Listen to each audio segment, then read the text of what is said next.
ಹಳ್ಯಾಳದಲ್ಲಿ gas ದುರಂತ, ಇಬ್ಬರಿಗೆ ಗಂಭೀರ ಗಾಯ. ಬೆಳಗಾವಿ ಜಿಲ್ಲೆಯ ಅಥಣಿ ತಾಲೂಕಿನ ಹಳ್ಯಾಳ ಗ್ರಾಮದಲ್ಲಿ ಭೀಕರ ಗ್ಯಾಸ್ ಸಿಲಿಂಡರ್ ಸ್ಫೋಟ ಸಂಭವಿಸಿದೆ. ಬೆಳಗ್ಗೆ ಎಂದಿನಂತೆ ಗ್ಯಾಸ್ ಸ್ಟಾರ್ಟ್ ಮಾಡಲು ಹೋದಾಗ ಏಕಾಏಕಿ ಸಿಲಿಂಡರ್ ಬ್ಲಾಸ್ಟ್ ಆಗಿದೆ. ಈ ದುರ್ಘಟನೆಯಲ್ಲಿ ಧನ್ಪಾಲ್ ಕಾಂಬ್ಳೆ ಹಾಗೂ ಅನುಸೂಯ ಕಾಂಬ್ಳೆ ದಂಪತಿಗೆ ಗಂಭೀರ ಗಾಯಗಳಾಗಿವೆ. ಸ್ಫೋಟದ ರಭಸಕ್ಕೆ ಮನೆಯ ಗೋಡೆಗಳು ಕುಸಿದು ಮನೆ ಸಂಪೂರ್ಣ ಹಾನಿಯಾಗಿದೆ. ಗಾಯಾಳುಗಳನ್ನು ತಕ್ಷಣ ಅಥಣಿ ಸಾರ್ವಜನಿಕ ಆಸ್ಪತ್ರೆಗೆ ರವಾನೆ ಮಾಡಲಾಗಿದೆ. ಘಟನೆ ಅಥಣಿ ಪೊಲೀಸ್ ಠಾಣಾ ವ್ಯಾಪ್ತಿಯಲ್ಲಿ ನಡೆದಿದೆ. ಸ್ಫೋಟಗೊಂಡ ಗ್ಯಾಸ್ ಸಿಲಿಂಡರ್ HP ಸಂಸ್ಥೆಗೆ ಸೇರಿದ್ದಾಗಿದೆ. ವರದಿ ವಿಠ್ಠಲ್ ಕೋಕಾಟೆ.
ಅವಘಡ ಎಷ್ಟು ಗಂಟೆಗೆ ಸಂಭವಿಸಿತ್ರಿ?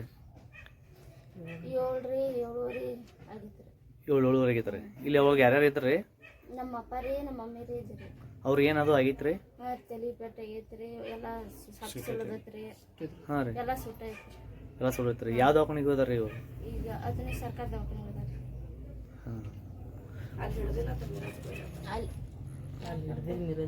ಅಲ್ಲಿ ಇಲ್ಲಿ ಒಟ್ಟು ಸರ್ಕಾರಿ ಹಾಸ್ಪಿಟಲ್ಗೆ ಹೋದ್ರಿ? ಸರ್ಕಾರ ಹಾಂ. ಇಲ್ಲಿ ಒಳಗೆ ಎಷ್ಟು ಜನ ಇದ್ದಾರೆ ಟೋಟಲ್ ರೀ? ಟೋಟಲ್ 2 ಮಂದಿ ಇದ್ದಾರೆ. ಇಬ್ಬರು ಉಳ್ಕಾದವ್ರಿ? ಎಷ್ಟು ಜನ ಟೋಟಲ್ ರೀ? ಟೋಟಲ್ ರೀ ಇಲ್ಲಿ 3 ಜನ ಇರ್ತಾರೆ, 4 ಜನ ಇರ್ತಾರೆ. ಒಬ್ರು ಸ್ವಾಮಿ ಆಗಿರಿ, ಅವ್ರು ಹೋಗಿರಿ. ಹಾಂ ರೀ. ಒಬ್ಬರು ಹೊರಗಿದ್ದೀರಿ, ಅವ ಅಪ್ಪ ಇಬ್ಬರು ಆಗಿರಿ. ಮುಂಜಾನೆ 7 ಗಂಟೆಗೆ ಈ ರೀತಿ ದುರಂತ ಆಗೈತ್ರಿ. ಇಲ್ಲೇ ಮಾಡ್ಕೊಂಡಿದ್ದಾರನ್ರಿ? ಹಾಂ, ಇಲ್ಲೇ ಮಾಡ್ಕೊಂಡ್ರಿ. ಎಲ್ಲ ಬಾಗ್ಲಾದು ಎಲ್ಲ ಹಾಕ್ಯದಾರನ್ ಹೆಂಗೆ ಏನ್ರಿ? ಬಾಗಿಲ ಕಿಟಕಿ ಅದು ತೆರೆದೇ ಇದ್ದೀರಿ. ತೆರೆದಿದ್ದು ರೀ.